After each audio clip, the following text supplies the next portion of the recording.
তাহলে ছোট পর্দার তারকা মেহেজাবিনকে তো আপনারা সকলে খুবই ভালো করে চিনেন, কেননা মেহেজাবিন তার কেরিয়ারে একাধিক নাটক উপহার দিয়েছেন তিনি তার ভক্তদের।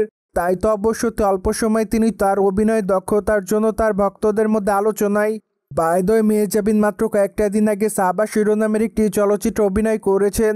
মোর ওভার এরই মধ্যে অবশ্য চলচ্চিত্র শুটিংয়ের কাজ সম্পূর্ণভাবে শেষ করা হয়েছে বলে জানা যায়।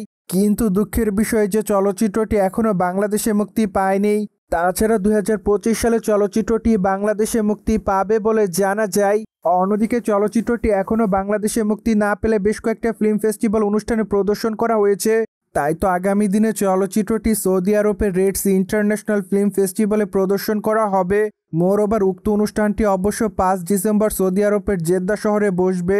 ঠিক তারপরে অবশ্য চলচ্চিত্রটি সৌদি আরবের মাটিতে প্রদর্শন করা হবে, যা অবশ্য মেহেজাবিনের কেরিয়ারে নতুন মাইলফলক তৈরি করার মতো ঘটনা।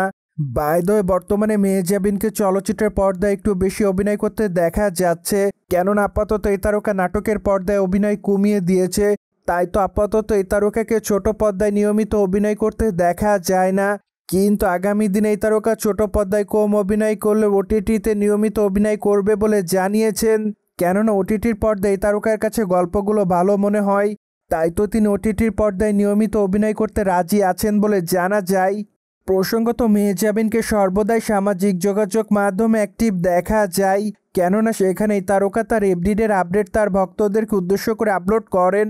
যাই হোক, মাঝে মাঝে অবশ্যই গ্ল্যামার ছড়িয়ে দর্শকদের মধ্যে আলোচনায় থাকেন এই নায়িকা। তাই তো অবশ্য মাঝে মাঝে লাইমলাইটে দেখা যায় ঢাকা ইন্ডাস্ট্রির এই তারকাকে। সোভিয়ার জেনে তো নিলেন, মেহেজাবিনের সাবা চলচ্চিত্রটি আগামী দিনে সৌদি আরবে উন্মোচন করা হবে। ফলে বিষয়টি নিয়ে কোনো মতামত থাকলে কমেন্ট বক্সে জানাতে ভুলবেন না। Subscribe our channel for more update.